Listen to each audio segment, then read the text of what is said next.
Today's page number 184, brought to us by Gloria, titled, Don't Be a Sipping Saint. Honestly, I'm shocked at how some Christians live. When I see believers who go to church on Sunday then live like the world the rest of the week, it disturbs me. Ken and I haven't been raised spiritually like that. Our spiritual parents did not train us that way. They live what they preach. The people we run with act the same all the time. When we take off on our motorcycles, we might look like the world with our helmets and our leathers on.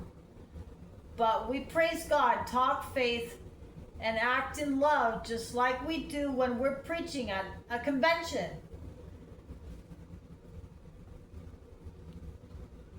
If your friends don't do that, you need to find new friends. If your friends are worldly, you need to separate from them because they will pull you down. Now, it's good to go to sinners and bring them to the gospel.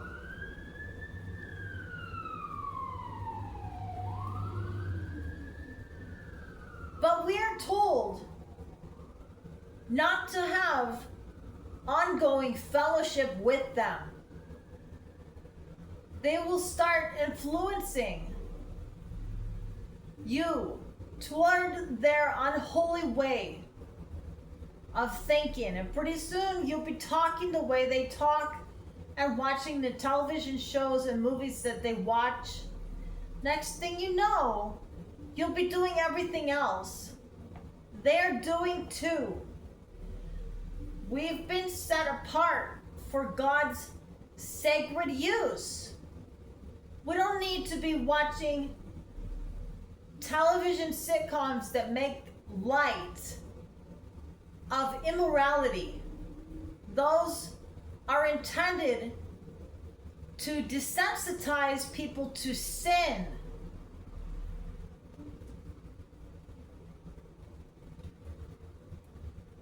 Satan takes his best shots in the entertainment industry. I realize some people will argue about that, but the Bible warns us that we're not to be like the children of Israel when they mingled, when they indulged in the simple ways of the world, as mentioned in 1 Corinthians. Don't play around like the people in the world do. It will get you into trouble. They are in trouble. You might start out doing something on a small scale. You might indulge in just a little glass of wine after dinner now and then. You might become a sipping saint. Well, Gloria, I don't think it will lead to anything else. Maybe not. But you have to admit that it is certainly an open door. What's more, compromising ourselves for something as silly as a drink is foolishness. Why would we want something like that in our way when we can walk in the glory of God? If you think I'm being legalistic, think again. There's nothing legalistic about holiness. In fact, under the law, holiness is totally unattainable. That's because holiness doesn't come by simply observing outward rules or laws.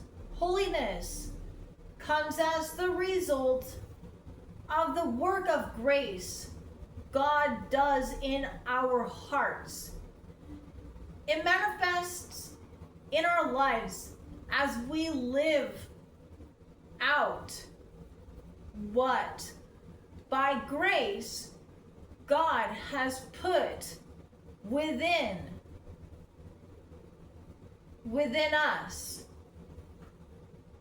So don't be a sipping saint. Be a doer of the word. Live a life of holiness.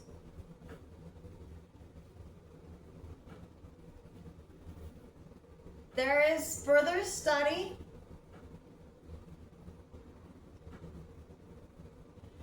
and daily reading.